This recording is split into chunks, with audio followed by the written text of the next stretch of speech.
Comment préparer ton site e-commerce pour les périodes de promotion en utilisant SEMrush.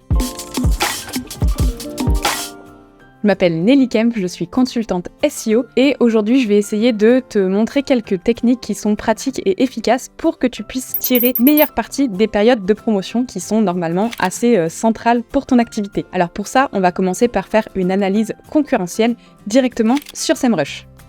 Alors aujourd'hui, on va se baser sur le site du Vieux Campeur pour analyser un petit peu comment ça peut se passer pour mettre en place des actions qui vont te permettre d'être au top pour les publicités et pour les périodes de promotion. On va aller directement dans la recherche organique. Ici, tu as donc la vue d'ensemble de tes différentes données. Et nous, ce qui va nous intéresser aujourd'hui, c'est les concurrents. Donc là, ce sont les concurrents organiques, c'est-à-dire ceux qui ne font pas de publicité, mais qui sont sur le même secteur que nous, sur la même niche que nous. Donc, on est ici le Vieux Campeur, c'est nous qui avons le plus de mots-clés et le plus de trafic, mais ça va être très intéressant de venir voir un petit peu ce que font les concurrents. Peut-être qu'on a des mots-clés qui sont différents, peut-être qu'on a des stratégies qui sont différentes et ça va être intéressant de venir s'inspirer un petit peu. Donc ici, tu vois, tu as la liste de tous les concurrents organiques qui sont un petit peu sur le même secteur que toi, donc à chaque fois avec leur nom de domaine, le niveau de concurrence, les mots-clés qu'on a en commun, les mots-clés sur lesquels se positionne le concurrent, son trafic, le coût pour les mots-clés payants sur lesquels il se positionne. Donc à chaque fois, tu peux cliquer dessus pour avoir toutes les informations détaillées pour chaque concurrent. Et puis, tu peux faire la même chose avec la recherche publicitaire parce qu'on peut avoir des concurrents organiques qui sont différents des concurrents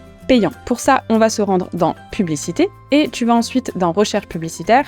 Et on fait la même chose, on va voir les concurrents. Donc tu vois ici, c'est pas du tout les mêmes domaines qui se positionnent entre la recherche organique et la recherche publicitaire. Donc c'est très intéressant de comparer les deux. Et de la même façon, tu vas avoir ici le domaine, le niveau de concurrence, le nombre de mots-clés qu'on a en commun sur la partie payante, les mots-clés payants totaux de la part du concurrent, son trafic payant, le prix du trafic payant et le nombre de mots-clés totaux sur lesquels se positionne le concurrent, que ce soit les mots-clés organiques ou les mots-clés payants.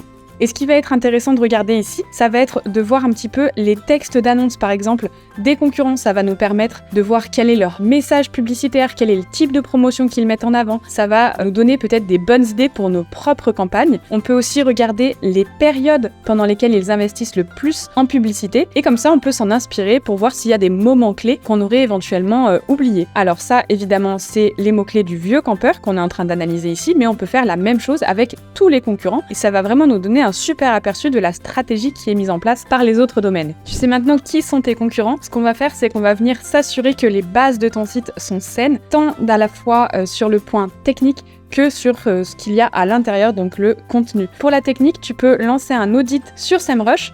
Donc tu vas dans Audit de site et ça va te donner un petit tableau de bord qui va te permettre de voir en un clin d'œil quelles sont les erreurs, quelles sont les choses que tu dois mettre en place pour pouvoir rendre ton site plus facilement navigable et pour résoudre les différents problèmes techniques. Tu vas avoir ici un tableau de bord avec toutes les erreurs et ensuite dans les problèmes, tu as une description des différents problèmes à résoudre. Donc ça te permet de t'assurer que les bases de ton site sont saines et que les visiteurs vont pouvoir affluer en période de promotion. Tu vas pouvoir aussi vérifier que tu as bien couvert tous les mots-clés qui sont à la fois pertinents pour toi et à fort volume de recherche en lien avec tes promotions. Tu peux utiliser ces mots-clés dans tes titres, tes descriptions, dans le contenu de tes pages et ça va pouvoir t'aider à venir attirer plus de visiteurs sur les produits que tu veux mettre en avant. Pour ça, tu peux aller voir de nouveau ce qui se passe du côté de tes concurrents. Donc tu vas dans les possibilités de mots-clés et ça va t'indiquer tous les mots-clés qui sont couverts à la fois par toi, mais aussi par tes concurrents. Et surtout, ce qui est très intéressant, ce qui est couvert par tes concurrents, mais sur lesquels toi tu es un petit peu faible, c'est-à-dire soit moins positionné, soit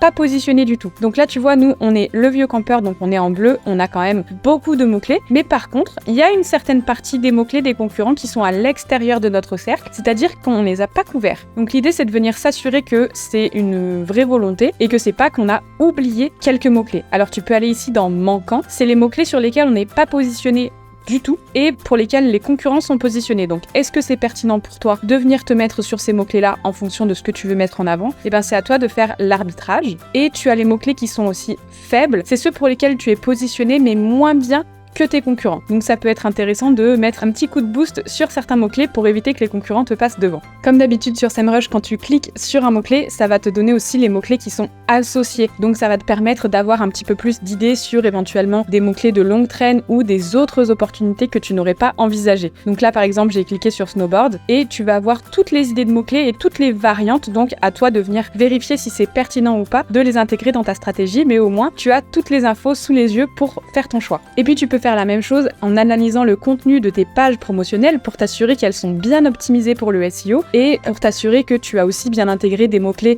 de longue traîne qui vont attirer des visiteurs qui sont peut-être un petit peu moins nombreux, mais qui vont être très qualifiés. Ça, c'est très intéressant pour le e-commerce, par exemple, quand tu te positionnes sur un produit qui est très précis. Et une fois que tu as fait toutes ces vérifications, tu vas pouvoir mettre en place la planification de tes campagnes publicitaires. Ça, c'est vraiment très important pour maximiser leur efficacité. Pour ça, tu peux aller dans l'analyse PPC de SEMrush, donc juste ici, dans l'onglet publicité, et tu vas pouvoir importer soit des listes de mots-clés manuellement, soit venir t'appuyer sur les recommandations de SEMrush en faisant un import automatique en fonction des différents mots-clés qui auront été retrouvés par SEMrush. Donc moi, c'est ce que j'ai fait ici pour le test. Je suis basée sur le mot-clé de trail et ça m'a créé, tu vois, une liste de mots-clés qui étaient des requêtes larges par rapport à ce mot-clé racine. Et à chaque fois, je vais avoir l'information et bien sûr le volume, sur le coût par clic et sur le niveau de concurrence. Donc à toi de venir créer la liste de mots-clés qui vont t'intéresser. Et puis ensuite, tu peux faire le suivi de tes annonces une fois que tu les as mises en place. Donc tout simplement ici, dans suivi de position.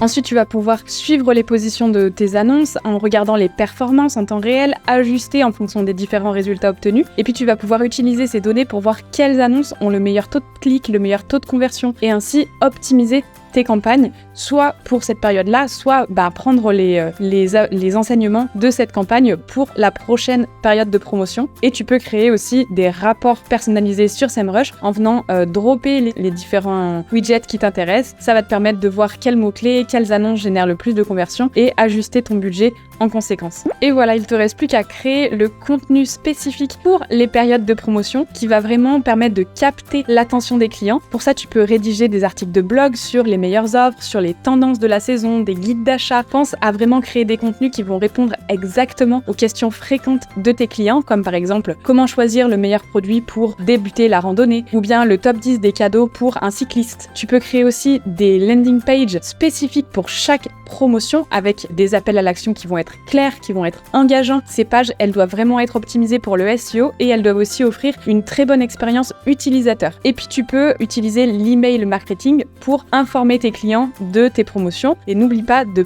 personnaliser les emails en fonction des segments de ta clientèle. Par exemple, tu peux offrir des promotions exclusives à tes meilleurs clients pour les fidéliser encore plus. Et puis, intègre des visuels qui sont accrocheurs à la fois dans tes emails, dans tes pages de destination. Ça va permettre de vraiment capter l'attention des visiteurs et augmenter significativement le taux de clic et de conversion. Donc ça, c'est très intéressant. Et surtout, n'hésite pas à revenir très régulièrement sur tes tableaux de bord, sur tes rapports personnalisés pour suivre un petit peu les différents indicateurs et pouvoir ajuster ta stratégie en fonction des résultats que tu obtiens. Ça va te permettre d'obtenir évidemment de meilleurs résultats si tu ajustes au fur et à mesure en fonction du comportement des utilisateurs. Sur SEMrush, tu peux programmer des rapports personnalisés que tu vas recevoir directement dans ta boîte mail avec les différents widgets qui vont t'intéresser. Et donc ça va te permettre de suivre tes KPIs et d'identifier les points à améliorer, que ça soit en SEO, que ça soit en SEA, pour vraiment suivre tes campagnes et suivre les résultats que tu avais prévu d'obtenir pour cette période de promotion. Alors voilà, normalement tu as quelques petites astuces à mettre en place pour pouvoir maximiser la période de solde qui t'attend. Je te laisse optimiser tout ça et on se retrouve la prochaine fois.